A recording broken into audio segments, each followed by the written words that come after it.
नमस्कार, आप देख रहे हैं इंडिया डेली। मैं हूं आशीष सिन्हा। केंद्रीय शिक्षा मंत्रालय ने प्राथमिक शिक्षा नीति में एक बड़ा बदलाव किया है और नो डिटेंशन नीति को पूरी तरह से खत्म कर दिया है। यानी अब 5वीं और 8वीं में फेल छात्रों को अगली कक्षा में प्रमोट नहीं किया जाएगा। फेल छात्रों को 2 महीने के भीतर दोबारा परीक्षा देने का मौका मिलेगा ताकि वो पढ़ाई करके परीक्षा पास कर सके। केंद्रीय शिक्षा विभाग का तर्क है कि इससे एकेडमिक परफॉर्मेंस में सुधार होगा, स्टूडेंट्स में सीखने की क्षमता का विकास होगा, साथ ही टीचर्स और पेरेंट्स भी बच्चों की पढ़ाई पर ध्यान देंगे। दूसरी तरफ कुछ लोगों का तर्क यह भी है कि फेल होने वाले छात्रों के पढ़ाई छोड़ने का आंकड़ा बढ़ सकता है। गरीब बच्चे स्कूलों से दूर हो सकते हैं। इसके साथ ही फेल होने से छोटे बच्चे मानसिक दबाव का शिकार हो सकते हैं। स्कूल में बच्चे हीन भावना से ग्रसित भी हो सकते हैं। हालांकि दिल्ली समेत 17 राज्यों ने पहले ही नो डिटेंशन पॉलिसी खत्म कर दी है। राज्यों का तर्क है कि इससे स्कूलों में पढ़ाई का स्तर खराब हो रहा है, टीचर भी लापरवाही बरत रहे हैं। दिल्ली में पॉलिसी हटाने के बाद 9वीं में पढ़ने वाले 1 लाख छात्र और 11वीं में पढ़ने वाले 50,000 से ज्यादा छात्र फेल हो गए। दूसरी तरफ तमिलनाडु सरकार ने केंद्र सरकार के फैसले का विरोध किया और कहा कि केंद्र के फैसले को नहीं मानेंगे। इससे छात्रों का शिक्षा का अधिकार छीनेगा। तमिलनाडु में नो डिटेंशन पॉलिसी लागू रहेगी। शिक्षा के अधिकार अधिनियम 2009 के तहत 2010 में नो डिटेंशन पॉलिसी लाई गई थी। अनिवार्य शिक्षा के तहत 8वीं कक्षा तक छात्रों को फेल होने पर भी प्रमोट किया जाता था। हालांकि शुरू से ही ये जो पॉलिसी थी वो सवालों के घेरे में रही। सुनिए केंद्रीय शिक्षा मंत्रालय के सचिव का क्या कुछ कहना है इस पूरे मुद्दे पर। हम लोगों ने ये निर्णय लिया है कि 5वीं में और 8वीं में हर प्रयास करने के पश्चात यदि डिटेंशन करने की आवश्यकता पड़े तो डिटेन किया जाए, लेकिन उसमें यह भी प्रावधान किया गया है कि 8वीं कक्षा तक किसी भी बच्चे को हमारे स्कूलों से निष्कासित नहीं किया जाए। तो हम एक्सेस तो चाहते हैं, लेकिन राष्ट्रीय शिक्षा नीति के तहत हम ये भी चाहते हैं कि हर बच्चे का लर्निंग आउटकम कहीं बेहतर हो, उम्दा हो, और इसको प्रयास में लाने के लिए वैसे बच्चों के लिए जो पढ़ाई में शायद किसी कारणवश उतने अच्छे नहीं हैं, उस पर विशेष ध्यान भी दिया जा सकेगा। और इसी विषय पर चर्चा करने के लिए हमारे साथ 3 खास मेहमान हैं। हमारे साथ यतेंद्र कसाना जी हैं, अध्यक्ष हैं पेरेंट्स एसोसिएशन के। हमारे साथ शमा खान जी हैं, सोशल एक्टिविस्ट हैं। और हमारे साथ प्रोफेसर कपिल कुमार जी हैं, शिक्षाविद हैं। सबसे पहले कपिल कुमार जी, मैं आपके पास आना चाहूंगा। केंद्र सरकार का ये फैसला जिसमें नो डिटेंशन पॉलिसी को केंद्र सरकार ने खत्म कर दिया है, उसको आप किस तरह से देख रहे हैं? देखिए, मैं तो इस निर्णय का स्वागत करूंगा जी, और उसके पीछे मैं एक वजह बताता हूं। आप एक चीज पे जाइए, ये कई पाश्चात्य के मॉडल हमने जब उठाए थे तो पहला मॉडल उठाया था हमने वो ऑब्जेक्टिव टाइप सवालों का कि कौन सा सही है, 1 2 3 4 दे दीजिए। तो इसलिए कोई भी जो मानसिक विकास होता है कि 4 लाइन में आप उत्तर दीजिए या 6 लाइन में उत्तर दीजिए, आप उस मानसिक विकास को रोका गया और केवल रट्टेबाजी शुरू करा दी गई। और अगर पाश्चात्य शिक्षा ही इतनी उत्तम थी तो आज हमारे देश के दिमाग वहां पे जाके हर चीज को अपने हाथ में लिए नहीं बैठे होते, चाहे वो व्यापार है, चाहे वो आईटी है, और चाहे वो कुछ और है, पूरे उसको लेकर। अब सवाल ये आता है कि जहां तक सवाल है बच्चों की परीक्षा का, मैं ये नहीं कहता कि आप कोई परीक्षा ना लें या इसी तरीके की परीक्षा लें, लेकिन किसी ना किसी प्रकार का एक ऐसा प्रयोजन होना चाहिए कि जो शिक्षा आपने बच्चे को उस 5वीं क्लास में दी, क्या वो उसको ग्रहण कर पाया या नहीं पाया। तो इसका पैरामीटर कैसे तय होगा? ग्रहण नहीं कर कपिल कुमार जी, इसका पैरामीटर तो परीक्षा के थ्रू ही तय होगा ना? नहीं, मैं देखिए, परीक्षा की विधि बदल सकती है। कोई जरूरी नहीं है कि 3 घंटे का वहां पे वो एग्जाम कराया जाए। परीक्षा के कई तरीके नहीं निकाले जा सकते हैं।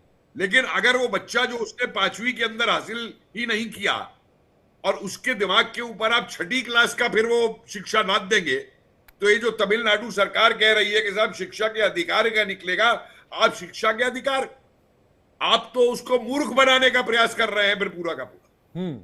मैं जानता हूं कि कई ऐसे माता पिता जिन्होंने स्कूलों में जाके कहा इस बात को कि देखिए हमारा बच्चा इस चीज को नहीं समझ पाया है, नहीं कर पाया है, इसे अभी अगली कक्षा में मत डालिए, उसका बोझ उसके ऊपर मत डालिए। और इसको हमें देखिए, सबसे बड़ी चीज है इसमें, हमें मनोवैज्ञानिक से बात करनी चाहिए कि मनोवैज्ञानिक क्या कहते हैं बच्चों की स्थिति को लेकर के।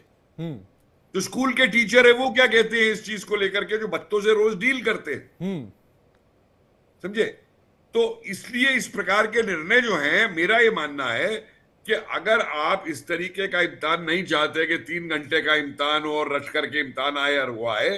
मैं बताता हूं, मेरा अपना बच्चा जो है एक ऐसे स्कूल में पढ़ा 5वीं शिक्षा तक, मीरांबिका के अंदर, दिल्ली में मदर्स इंटरनेशनल के अंदर, जहां पे कोई इम्तिहान नहीं होता, जहां पे लेकिन बच्चे की जो शिक्षा थी वो शिक्षा भी इस तरीके की नहीं थी।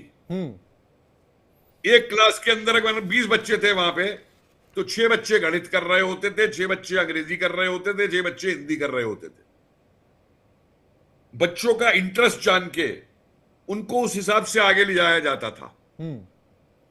लेकिन हमारे यहाँ क्या है कि सिलेबस तो वहां से आ जाएगा बन करके, और सिलेबस बनाने वाले लोग भी बच्चों के ऐसे होंगे जिन्होंने बच्चों को कभी नहीं पढ़ाया। आप एनसीईआरटी की शिक्षा पूरी उठा के देख लीजिए, एनसीईआरटी की किताबें लिखने वाले और एनसीईआरटी के जो सिलेबस बनाने वाले हैं, इनमें से एक ऐसा नहीं रहा जो कि एनसीईआरटी के स्कूल में किसी में पढ़ाता हो। मैं इतिहास विषय को जानता हूं, ऊपर से इतिहासकार लाके थोप दिए गए, अपनी विचारधाराओं के हिसाब से जो मर्जी लिखो। तो जो लोग शिक्षा में सीधे बच्चों से संबंधित हैं, बहुत से एनजीओज हैं ऐसे जो बच्चों के पढ़ाई का कार्यक्रम करते हैं, अलग अलग मोहल्ले में जाकर के भी बच्चों को पढ़ाते हैं, ऐसे बच्चों को पढ़ाते हैं जिनको की शिक्षा उपलब्ध नहीं है। तो शिक्षा नीति बनाने के अंदर और परीक्षा की नीति बनाने के तो अंदर काम होता रहेगा। शमा खान जी भी हमारे साथ जुड़ गई हैं, सामाजिक कार्यकर्ता हैं, उनके पास चलते हैं। शमा खान जी, केंद्र सरकार ये कह रही है कि हम इस पॉलिसी को खत्म कर रहे हैं, लेकिन तमिलनाडु सरकार इसका विरोध कर रही है, कह रही है कि नहीं, नो डिटेंशन पॉलिसी जो है हम वो लागू अपने राज्य में करेंगे। सबसे पहले तो आपका इस पर क्या ओपिनियन है जो केंद्र सरकार ने इस पॉलिसी को खत्म किया है?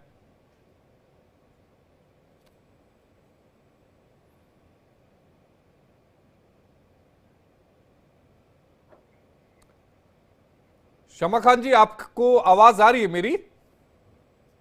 जी जी, मुझे आ रही है आपकी आवाज। देखिए, मेरा राय ये है कि जो केंद्र सरकार ने ये फैसला लिया है नो डिटेंशन पॉलिसी का, ये बहुत पहले ले लेना चाहिए था ये फैसला। क्योंकि इससे क्या है, बच्चे पढ़ाई के लिए सीरियस होंगे। अब सब पेरेंट्स को ये पता होता है कि 5वीं और 8वीं तक तो स्कूलों को पास करना ही है।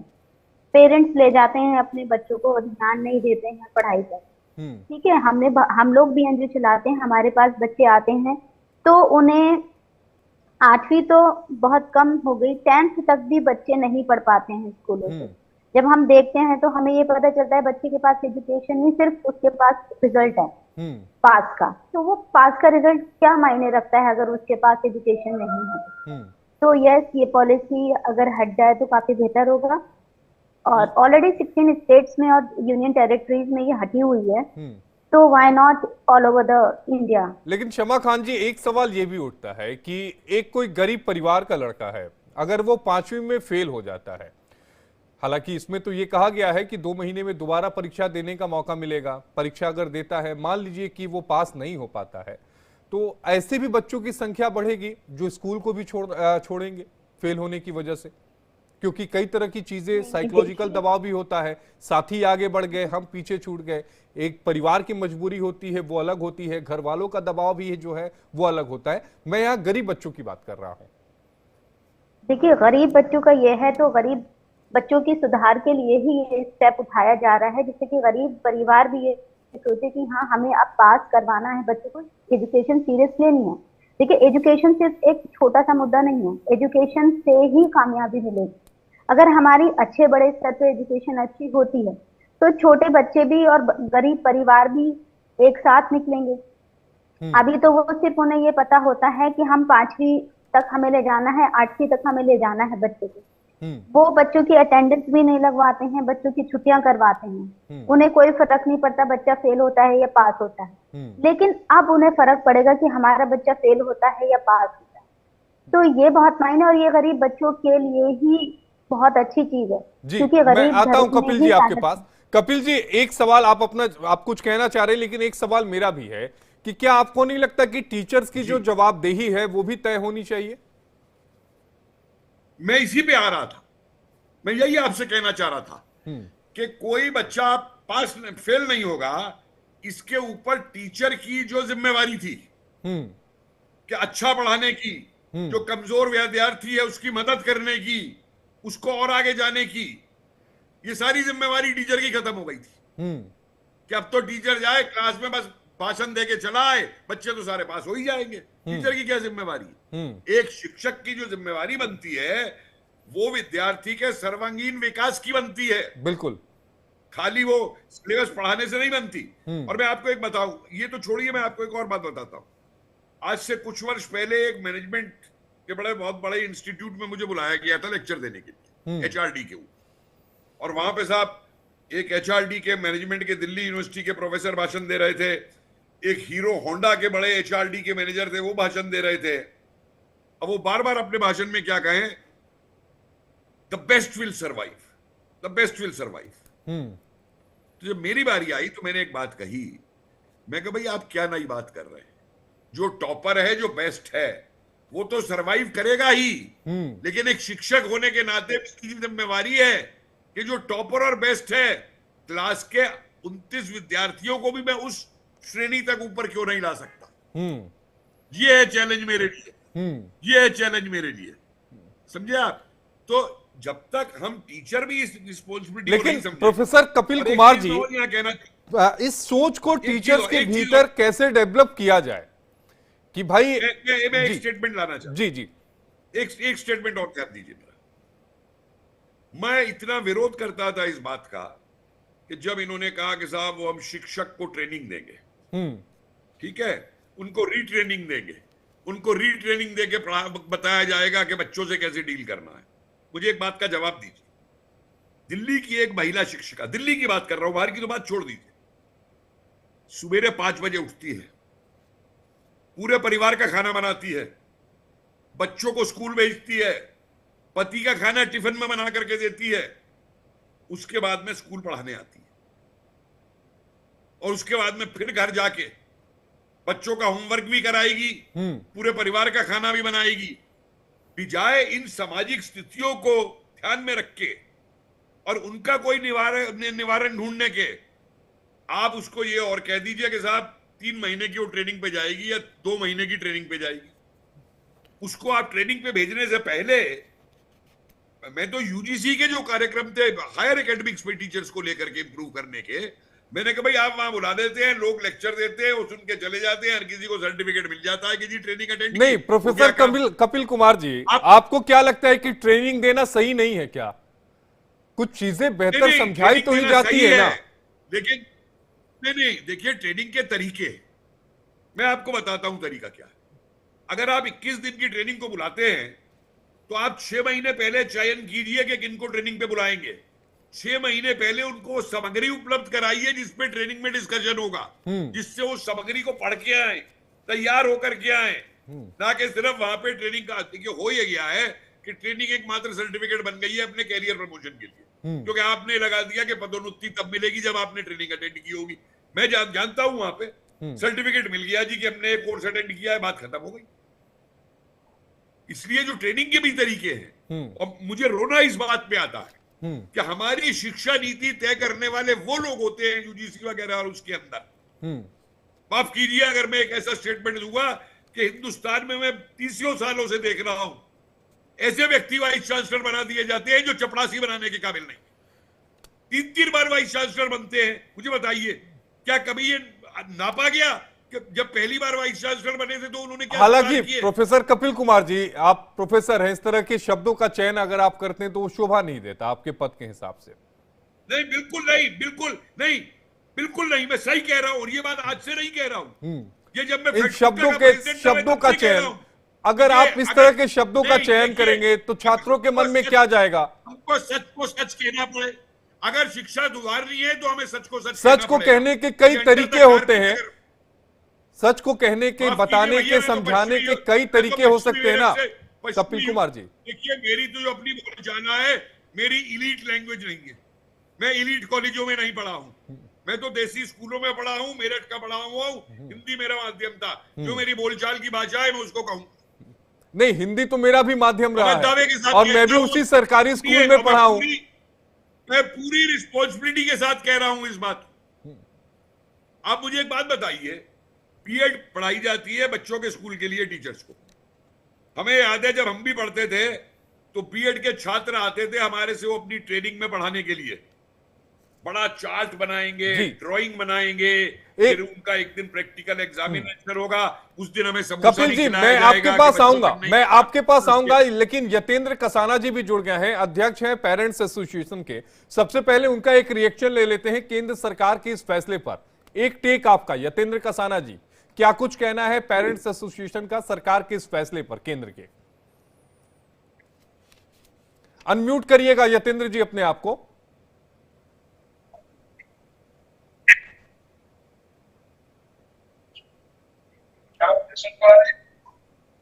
आपने म्यूट कर रखा है, अनम्यूट करिएगा अपने आप को।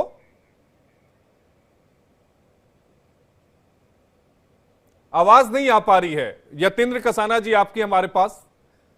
शमा खान जी, मैं आपके पास आना चाहूंगा।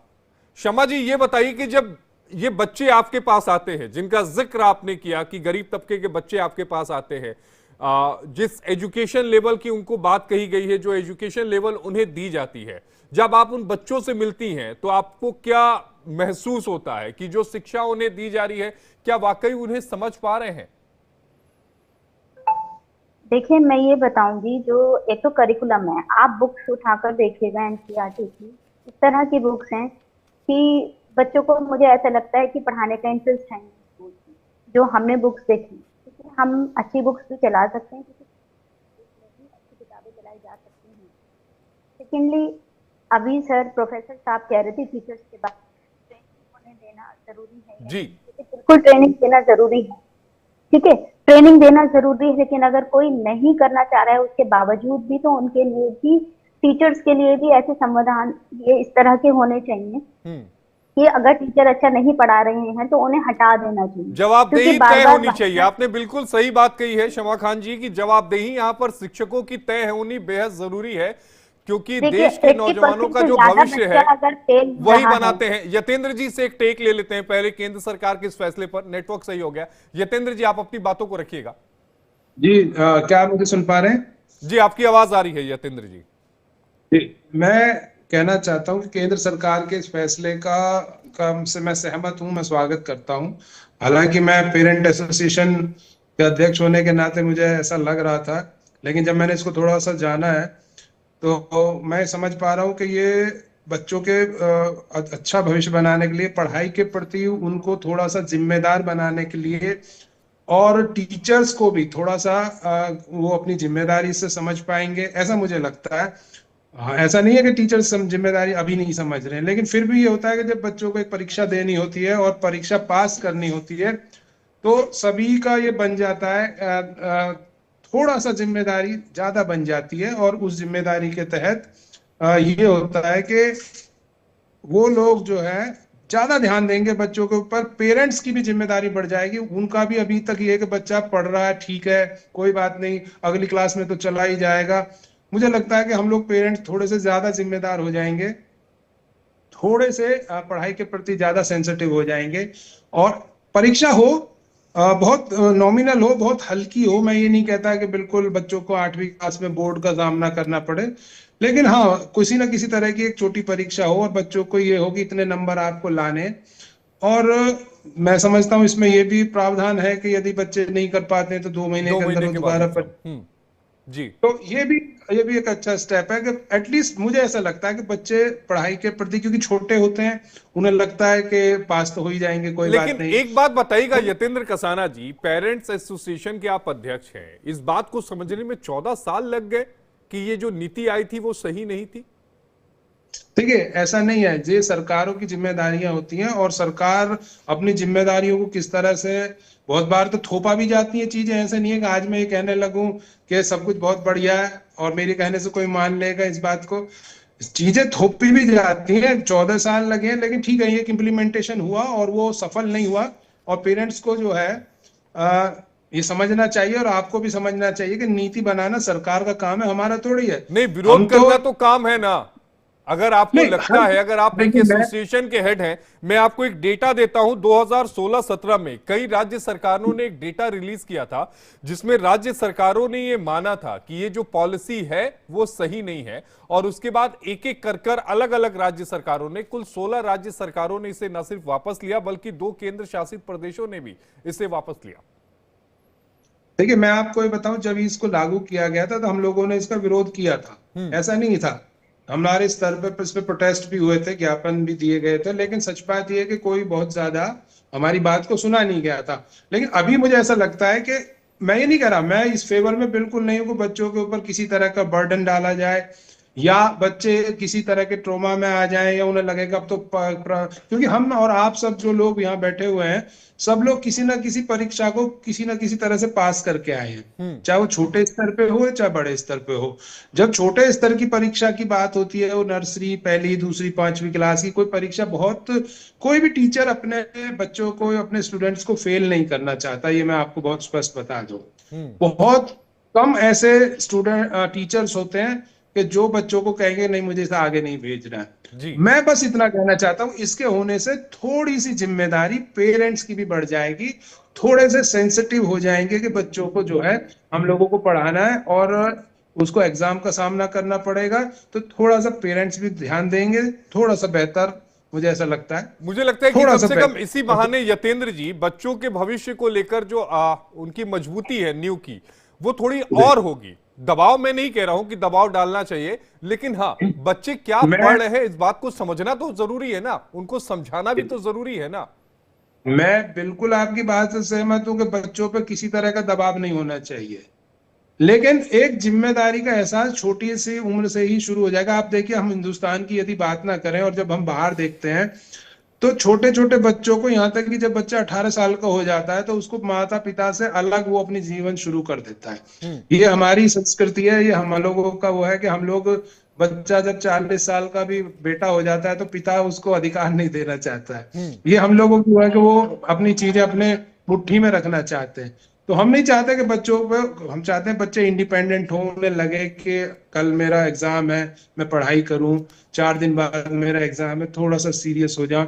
बस इस लेवल की जिम्मेदारी हम चाहते हैं, इस लेवल का हम चाहते हैं कि उनके ऊपर बोझ पड़े। उससे ज्यादा बिल्कुल हम नहीं चाहते कि बच्चा किसी डिप्रेशन में आ जाए या बच्चा कोई ऐसा कदम उठा। छोटे बच्चे हैं, जिम्मेदारी का एहसास शुरू हो जाएगा, जल्दी एहसास शुरू हो जाएगा। अच्छा, मैं समझता हूं उनके फ्यूचर के लिए एक अच्छा कदम हो जाएगा। शमा खान जी, आखिरी कमेंट में आपसे जानना चाहूंगा, बच्चों की बेहतरी के लिए बताइएगा सर। जी जी, देखिए बच्चों की बेहतरी के लिए है ये स्टेप तो बहुत ही अच्छा है, बट इसमें अगर थोड़ा सा, जैसे कि ये बताया एग्जाम होगा तो री एग्जाम जो है वो में अगर 3 बार हो तो बच्चा खुद ही थोड़ा पास होकर आगे बढ़ जाए, और टीचर पे हाथ वगैरह से जरूर सवालात करे जाएं कि भाई बच्चे 80% फेल क्यों हो रहे हैं। रिजल्ट जो है वो आपने बहुत अच्छी बात कही कि टीचर्स की जवाबदेही जरूर तय की जाए कि अगर रिजल्ट खराब आ रहा है तो आपकी क्लास से रिजल्ट खराब क्यों आया, और बच्चों को जो आपने सिखाया उस तक बच्चे पहुंच क्यों नहीं पाए, उससे समझ क्यों नहीं पाए। समय की थोड़ी कमी है। यतेंद्र कसाना जी आपका, और शमा खान जी आपका, और प्रोफेसर कपिल कुमार आपका, आप तीनों का जुड़ने के लिए बेहद शुक्रिया। 3 खास मेहमान हमारे साथ जुड़े थे जिन्होंने इस पॉलिसी को लेकर, यानी नो डिटेंशन पॉलिसी जो केंद्र सरकार ने खत्म की,